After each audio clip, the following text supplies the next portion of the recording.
Hello बच्चों आज हम आपकी कक्षा 8 की जो मैथ्स की बुक है ना, उसकी एक्सरसाइज 2.2 के सवाल करेंगे। ठीक है ना बेटा। तो देखो बच्चों, पहला प्रश्न है, अगर आपको किसी संख्या से 1/2 घटाने और परिणाम को 1/2 से गुणा करने पर 1/8 प्राप्त होता है तो वह संख्या क्या है ना। तो मैं उस संख्या को क्या मान लेता हूँ, x मान लेता हूँ, है ना। अब ये क्या कह रहा है, उस संख्या में से 1/2 घटाऊंगा मैं तो क्या हो जाएगा, x माइनस 1/2 हो गया। ठीक है ना। तो अगर आपको किसी संख्या से 1/2 घटाने और परिणाम को 1/2 से गुणा करने, तो घटाने पे क्या बन गई वो संख्या, x माइनस 1/2 बन गई, तो वो परिणाम हो गया कि नहीं हो गया। अब उस पूरे को किससे गुणा करना है, 1/2 से, है ना। तो x माइनस 1/2 को ब्रैकेट में बंद करके उसको किससे गुणा करेंगे, 1/2 से गुणा करेंगे, है ना। और फिर वो कितना हो जाता है, 1/8 प्राप्त आपको होता है, तो उसको किसके बराबर कर देंगे, 1/8 के बराबर कर देंगे, है ना। तो x माइनस 1/2 को गुणा करेंगे 1/2 से और बराबर किसके कर देंगे, 1/8 के कर देंगे। तो उससे क्या बन जाएगा, एक समीकरण बन जाएगा, है ना, यानी एक चर वाला एक रैखिक समीकरण बन जाएगा। ठीक है ना। देखो अभी मैं आपको करके दिखाता हूं। तो माना वह संख्या x है, ठीक है ना, माना वह संख्या, let that number is x, माना वह संख्या x है ना। अब इसमें से 1/2 घटाया तो क्या हो गया, x माइनस 1/2 हो गया। अब ये कह रहा है कि इस परिणाम को किससे गुणा करना है, 1/2 से गुणा करना है। तो इसको किससे गुणा किया मैंने, 1/2 से गुणा कर दिया। और कितना प्राप्त हो रहा है, मान कितना प्राप्त हो रहा है, 1/8 प्राप्त हो रहा है हमको।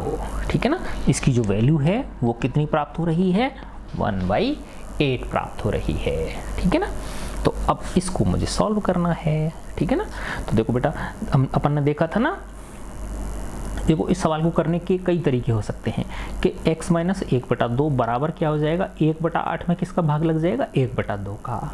एक तरीका तो ऐसे कर सकते हैं इसको हम, है ना।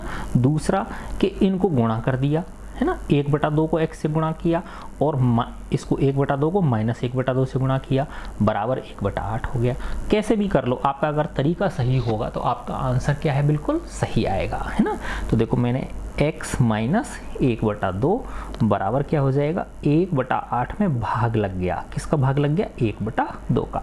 तो इसको मैं लिख सकता हूँ x माइनस 1/2 बराबर 1/8, और भाग को जब गुणा में चिन्ह बदलूंगा तो 2 ऊपर चला जाएगा, 1 कहाँ जाएगा, नीचे आ जाएगा, है ना। अब देखो ये काट लो, 2 एकम 2, 2 चौके 8, तो 1 एकम 1 हो गया और 4 एकम 4 आ गया, है ना।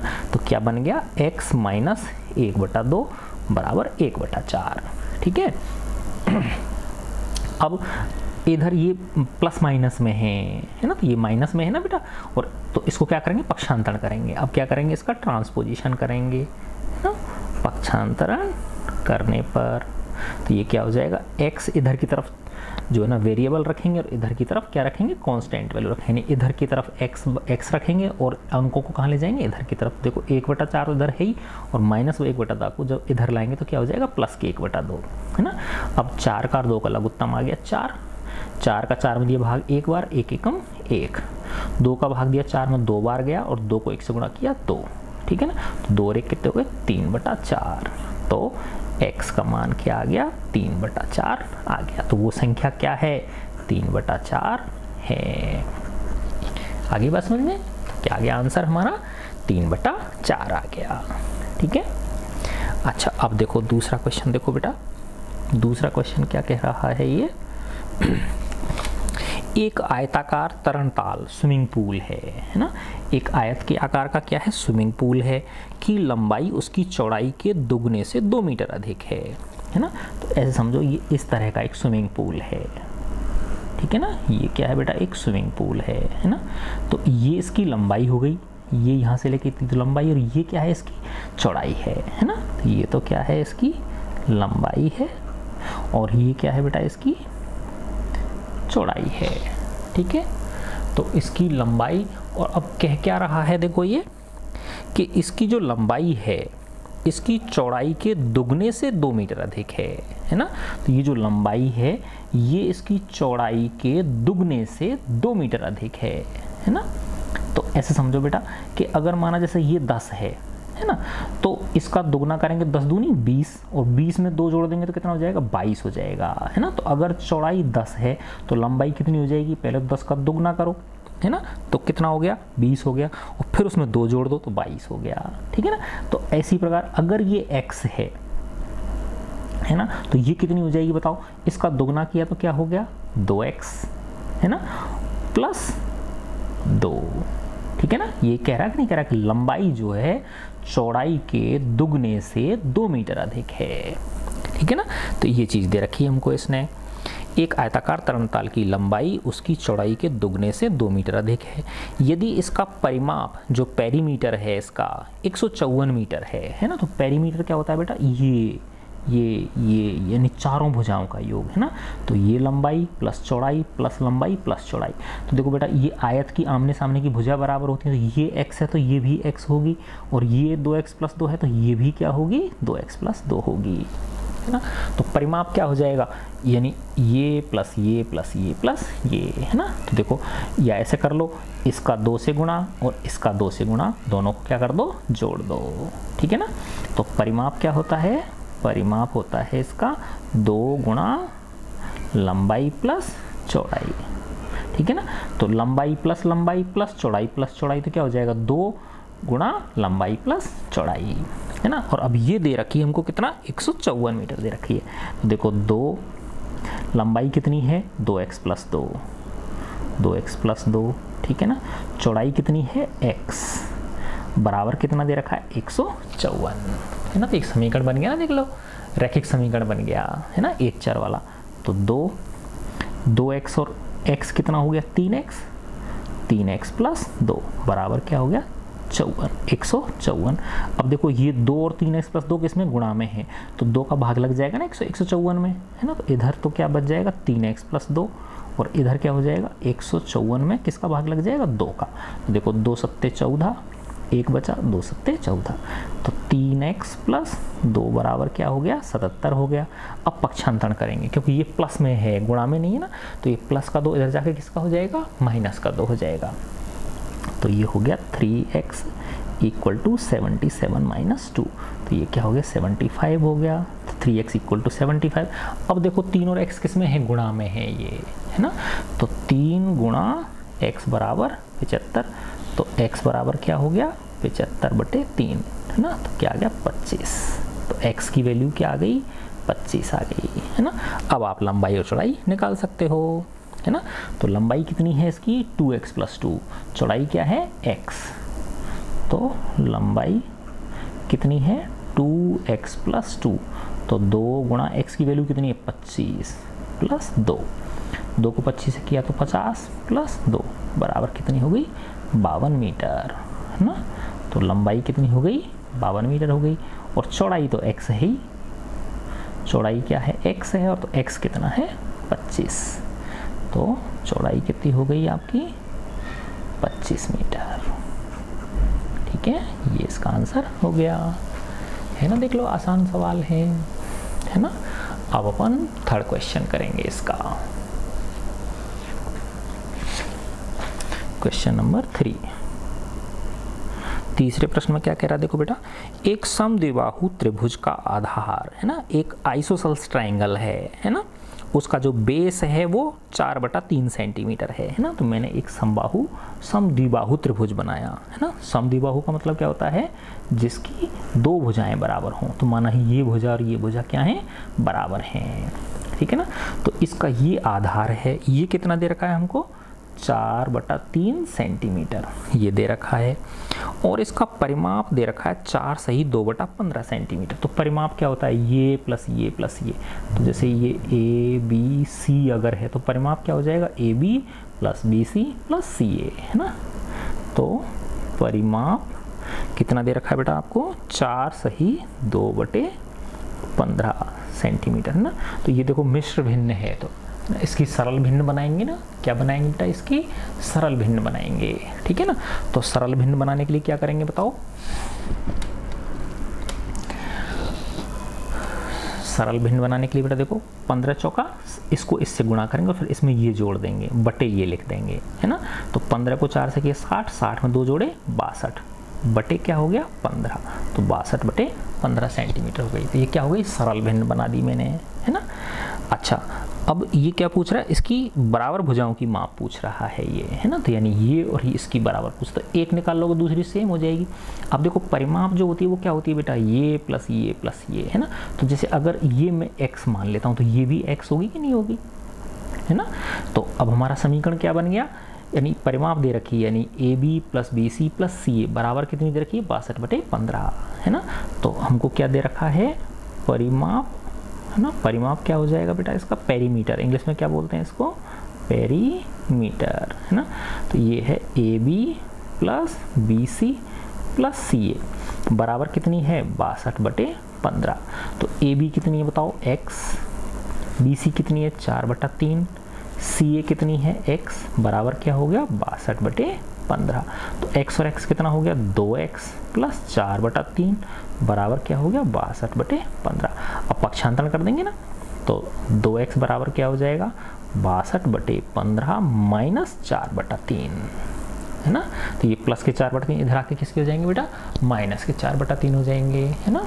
देखो 15 और 3 का लघुत्तम 15 आ गया, 15 का 15 में दिया एक बार, एक को 62 से गुणा किया 62, 3 का भाग देंगे 15 में 5 बार जाएगा, और 5 को जब 4 से गुणा करेंगे तो 20 आ गया, और 62 में से 20 घटाएंगे तो क्या आ गया 42 आ गया, 42 बटे 15। इधर क्या है, ये 2x है, 2x को मैं क्या लिख सकता हूँ, 2 गुणा x बराबर क्या हो गया 42 बटे 15, है ना। तो x बराबर क्या हो जाएगा 42 बटे 15 में किसका भाग लग जाएगा, 2 का, है ना। 42 बटे 15 में किसका भाग लग गया, 2 का। अब इधर कर देता हूँ बेटा मैं, देखो ये, है ना। तो x बराबर हो गया 42 बटे 15। अब देखो इस 2 के नीचे मैं 1 लिख सकता हूँ, फिर 2 में 1 का भाग देंगे तो यही आएगा, और जब इस भाग को गुणा में बदलेंगे तो 1 ऊपर पहुँच जाएगा और 2 नीचे आ जाएगा, है ना। देखो अब ये 2 से काट लो, 2 से 21 बार कट गया, तो क्या हो गया 21 बटे 15। अब 3 से कट जाएगा, देखो 3 पंजे 15, 3 सत्ते 21, तो x बराबर क्या आ गया 7 बटे 5 सेंटीमीटर।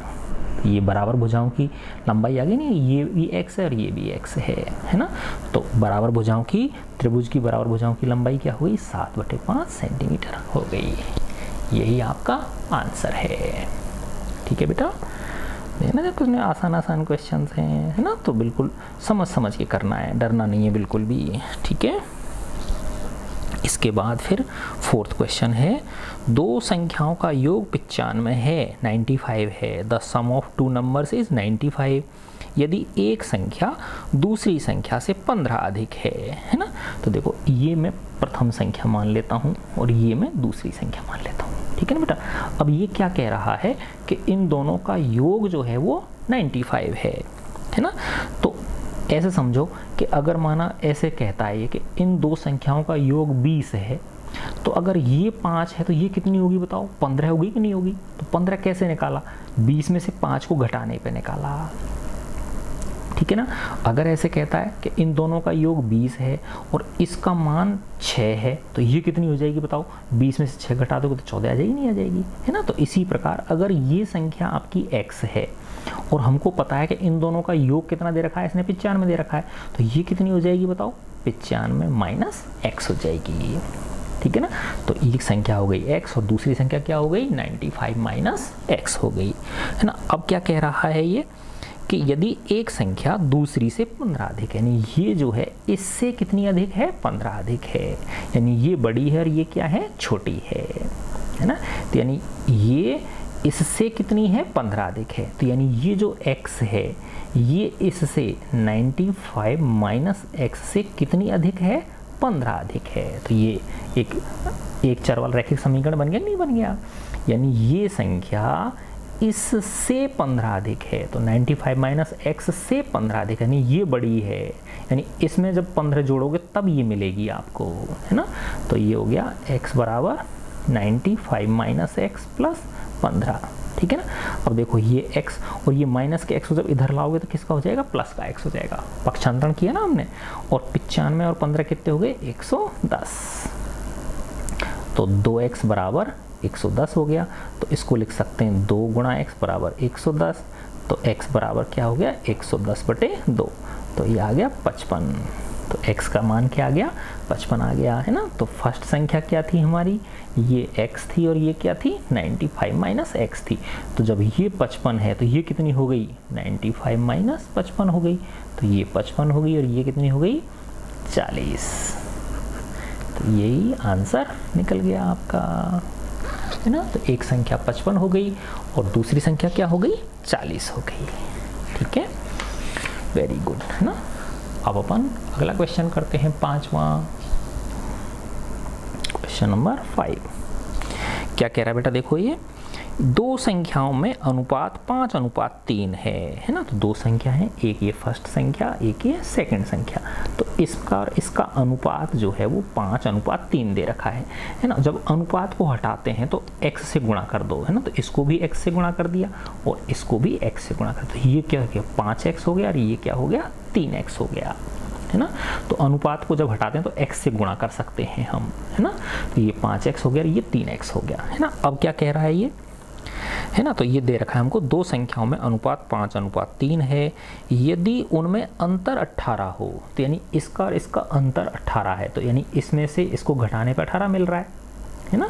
तो क्या दे रखा है हमको, इसका और इसका अंतर कितना है 18 है, तो 5x माइनस 3x अंतर कितने के बराबर दे रखा है 18 के बराबर दे रखा है। तो संख्या ज्ञात करना, तो 5x में 3x घटाया तो क्या आ गया 2x बराबर क्या हो गया 18, तो 2 गुणा x बराबर 18, तो x बराबर क्या आ गया 18/2, तो x बराबर आ गया 9। ठीक है ना। देखो हमारी ये फर्स्ट और ये सेकंड, तो ये तो क्या थी 5x थी, ये क्या थी 3x थी, तो 5 गुणा x की जगह पे 9 रख दिया, इसमें 3 गुणा x की जगह पे 9 रख दिया, तो ये कितनी हो गई 45 और ये कितनी हो गई 27। 45 और 27 यही हमारा आंसर है ना। देखो कितने आसान आसान क्वेश्चंस हैं। अब क्वेश्चन नंबर 6 पे आते हैं हम, है ना। छठा क्वेश्चन क्या कह रहा है बेटा, ये 3 लगातार पूर्णांकों का योग 51 है ना। 3 लगातार पूर्णांक, है ना। देखो लगातार पूर्णांक जो है, इधर मैं समझाता हूँ आपको, देखो, है ना। लगातार पूर्णांक, है ना। इसका मतलब जैसे एक 3 है तो अगला क्या होगा 4 होगा, अगला क्या होगा 5 होगा। अगर इसको आप 11 ले रहे हो तो अगला क्या होगा 12, इसको ले लो ये क्या होगा 13। तो देखो ये इससे एक अधिक है, ये इससे एक अधिक है ना। ये जो है वो इससे एक अधिक है और ये इससे एक अधिक है ना। ऐसे ये इससे एक अधिक है, ये इससे एक अधिक है ना। तो अगर मैं इसको x लूँ तो अगला क्या हो जाएगा x+1 होगा कि नहीं होगा, और अगला क्या होगा x+2 होगा, यानी x+1 में 1 और जोड़ दोगे तो क्या आ जाएगा x+2 हो जाएगा। तो ये लगातार पूर्णांक हो गए, है ना। तो लगातार पूर्णांक क्या हो गए x+1 और x+2। ठीक है, ये हमारे पास लगातार पूर्णांक हो गए। अब क्या रहा है बेटा, ये 3 लगातार पूर्णांकों का योग 51 है, तो यानी इसका योग क्या है 51 है ना। तो प्रश्न के अनुसार हमको क्या दे रखा है x+1 प्लस x+2, इनका योग किसके बराबर दे रखा है 51 के बराबर दे रखा है 51। तो ये हो गया x प्लस x, ये x और ये x लिख लिया, और 1+2 कितने हो गए 3 बराबर क्या हो गया 51। तो x और x कितने हो गए 3x प्लस 3 इक्वल टू 51। तो 3x इक्वल टू क्या हो गया 51 माइनस 3, प्लस का 3 इधर आके माइनस का 3, तो ये आ गया 48। ठीक है ना। तो इधर कर दूं मैं, तो देखो बेटा ये हो गया 3x बराबर 48, तो 3 गुणा x बराबर 48, तो x बराबर क्या हो जाएगा 48 में किसका भाग लग गया 3 का, तो x बराबर क्या आ गया 16, है ना। तो पूर्णांक पूछ रहे हैं ना, तीनों पूर्णांक याद कीजिए, है ना। तो एक तो है x, है ना, तो 16 हो गया, दूसरा x+1 16 + 1 हो गया, और तीसरा क्या हो गया 16 + 2। तो एक तो हो गया 16, एक हो गया 17, और 16 और 2 कितने हो गए 18। 16, 17 और 18, ये आपका आंसर आ गया। ठीक है, जल्दी तो नहीं है ना, हाँ आराम से कर रहे हो ना, वेरी गुड, है ना। तो प्रैक्टिस करना बेटा ये ना। फिर क्वेश्चन नंबर 7, 7वें प्रश्न में क्या कह रहा है, देखो ये 8 के 3 लगातार गुणजों का योग 888 है, गुणजों को ज्ञात कीजिए। तो 8 के 3 लगातार गुणज है ना, तो देखो ऐसे समझो आप है ना कि 8 के 3 लगातार गुणज क्या होते हैं, या तो 8 लेते हो तो फिर अगला क्या हो गया 16 हो गया और अगला क्या हो गया 24 हो गया। तो ये एक जोड़ा है कि नहीं है। अगर आप लेते हो 16 लेते हो तो फिर 24 आएगा, 8 दूनी 16, 8 के 24, 8 चौका 32, ऐसे लेने पड़ेंगे। लगातार 3 गुणज हो गए कि नहीं हो गए। अगर आप लेते हो 8 छिक्की 48 तो फिर हो जाएगा 8 7 56 और 8 8 64, यानी ये लगातार गुणज होने चाहिए है ना। तो या तो ये इस लगातार है, ये लगातार है, ये भी लगातार है ना। तो देखो इसको क्या लिख सकते हैं है ना, इसको लिखेंगे 8x है ना। अगला गुणज क्या हो जाएगा बेटा 8x + 1 और अगला गुणज क्या हो जाएगा 8x + 2। समझे कि नहीं समझे बात, क्योंकि x + 1 और x + 2, तो इनको सबको 8 8 से गुणा कर देंगे तो ये क्या बन जाएंगे 8 के लगातार 3 गुणज बन गए ये है ना। 8 के 3 है ना सक्सेसिव मल्टीपल्स बन गए, ये क्या बन गए सक्सेसिव मल्टीपल्स बन गए। अब इनका जोड़ हमको दे रखा है 888 के बराबर, यानी ये और ये इन तीनों का जोड़ 888 के बराबर दे रखा है। ठीक है, तो गुणजों को ज्ञात करने की बोल रहा है ये, ठीक है ना। तो उन गुणजों को ज्ञात करना है, ठीक है ना। तो देखो बेटा 8x + 8x + 1 + 8x + 2, इसका मान कितने के बराबर दे रखा है 888 के बराबर दे रखा है। देखो ये हो गया 8x और 8 को 1 से किया 8x और 8 को 1 से किया 8, 8 को 1 से किया 8x और 8 को 2 से किया 16, बराबर क्या हो गया 888। अब देखो 8x और 8x कितने हो गए 24x प्लस 8 और 16 कितने हो गए 24, यानी ये और ये कितने हो गए 24, बराबर क्या हो गया 888। तो 24x बराबर क्या हो जाएगा 888 प्लस के 24 इधर आके किसके हो गए माइनस के 24 है ना। देखो 8 में से 4 घटाया तो 4, 8 में से 2 घटाया तो 6 और ये हो गए 864।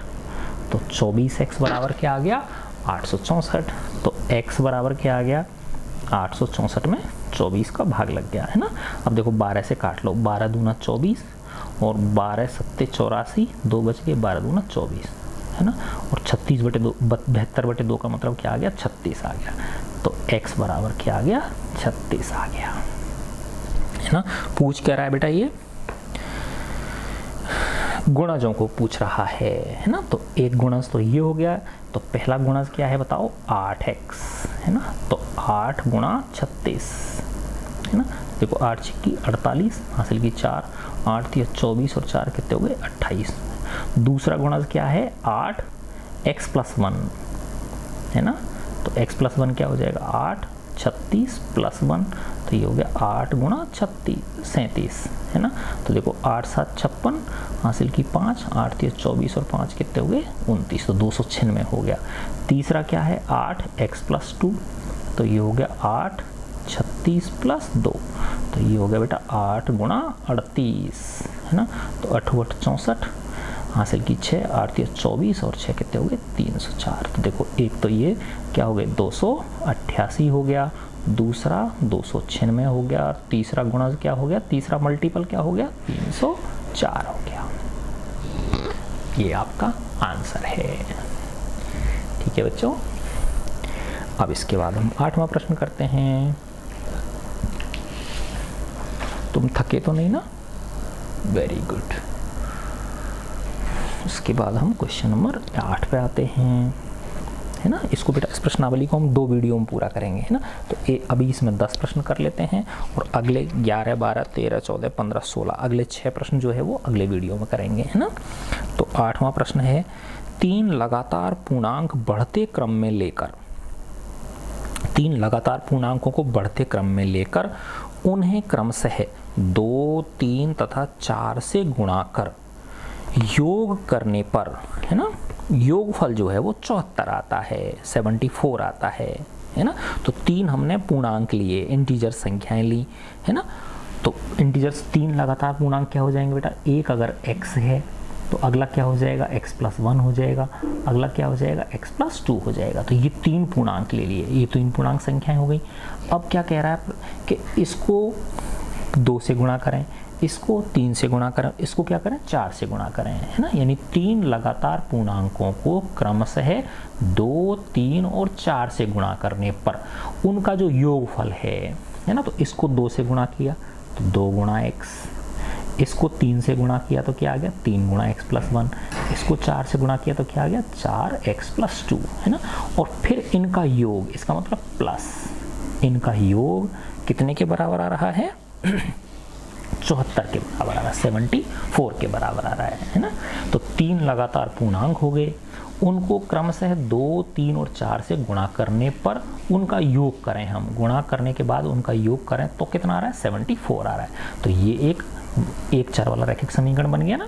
तो देखो इसको ये हो गया 2x ये हो गया 3x और 3 का 1 से गुणा किया 3 प्लस 4 को x से गुणा किया 4x और 4 को 2 से करेंगे तो 8 बराबर क्या आ गया 74। अब देखो 2x और 3x 5x, 5x और 4 क्या हो गए 9x प्लस 3 और 8 कितने हो गए 11 बराबर क्या आ गया 74। तो 9x बराबर क्या हो जाएगा 74 प्लस 11 तो इधर आके -11, तो ये बच गया 3 और ये 63। तो 9x इक्वल टू 63, तो 9 गुणा x इक्वल टू 63, तो x बराबर क्या आ गया 63 में 9, तो 9 7 63, तो x बराबर क्या आ गया 7 आ गया, 7 आ गया ना x बराबर।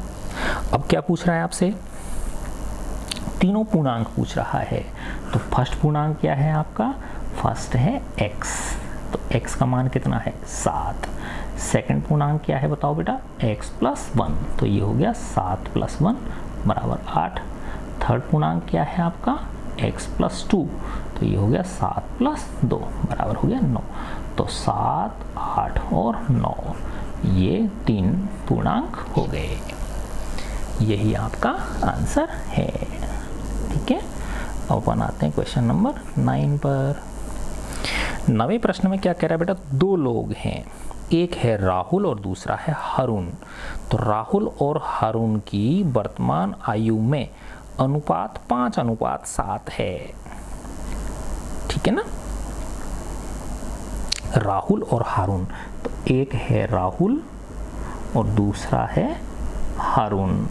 ठीक है ना, राहुल और हरुण की आयु में अनुपात कितना दे रखा है 5:7। देखो मैंने बताया था बेटा, जब अनुपात को हटाते हैं तो इनको x से गुणा कर सकते हैं। इसको x से किया तो 5x हो गया, इसको 7x, 7 को x से किया तो क्या आ गया 7x आ गया, है ना। अब अनुपात हटा के मैंने इस तरह का चिन्ह लगा दिया, कॉमा लगा दिया, है ना। तो 5x अनुपात क्या हो गया 5x, 7x हो गया, है ना। अब क्या कह रहा है ये, 4 वर्ष बाद उनकी आयु का योग 56 वर्ष हो जाएगा। तो 4 वर्ष बाद, है ना, 4 वर्ष बाद तो इसकी राहुल की उम्र तो कितनी हो जाएगी 5x प्लस 4 हो जाएगी, और हरुण की उम्र कितनी हो जाएगी 7x प्लस 4 हो जाएगी, है ना। तो दोनों में 4 वर्ष जुड़ जाएंगे ना। ठीक है ना, कि माना ऐसे समझो ये भी 25 वर्ष का, तो अगले 4 साल बाद कितना हो जाएगा 25 प्लस 4। ठीक है ना, और ये माना 35 वर्ष का, तो इसका कितना हो जाएगा 35 प्लस 4 यानी 39 हो जाएगा, है ना।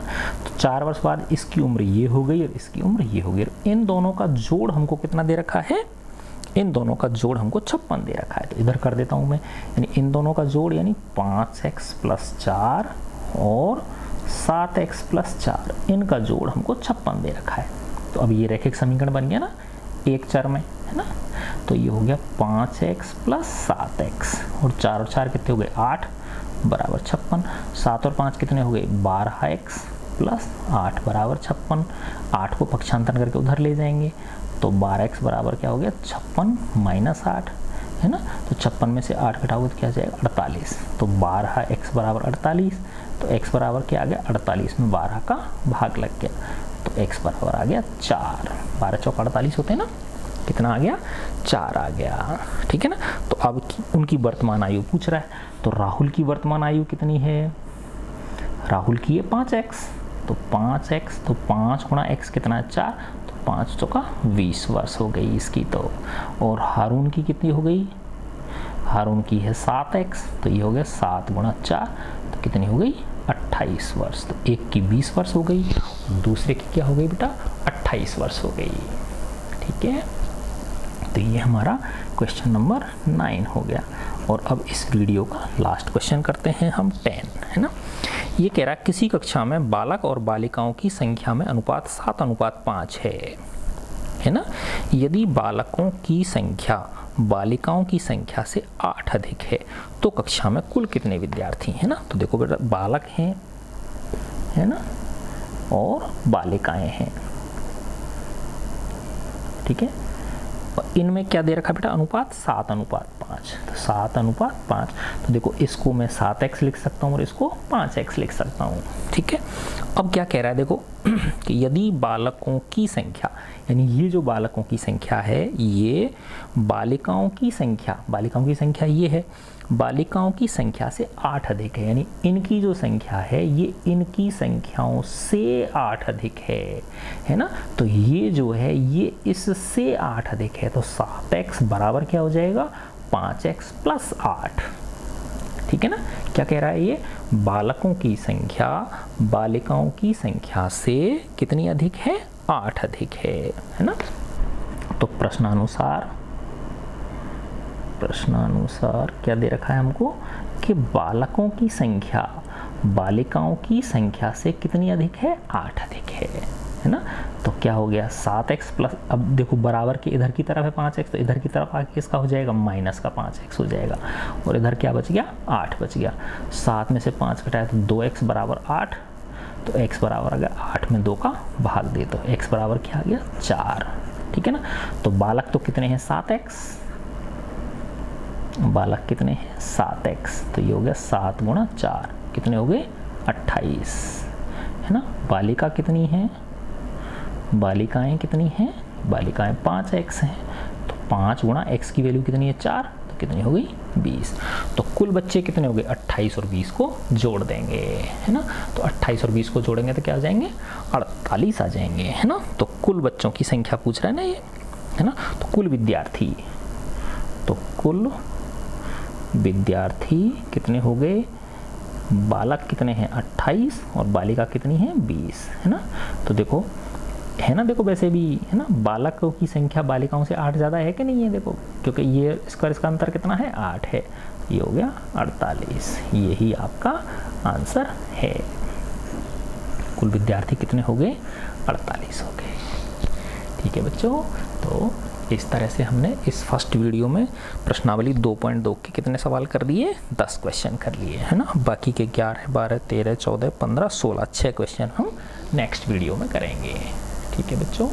God bless you all.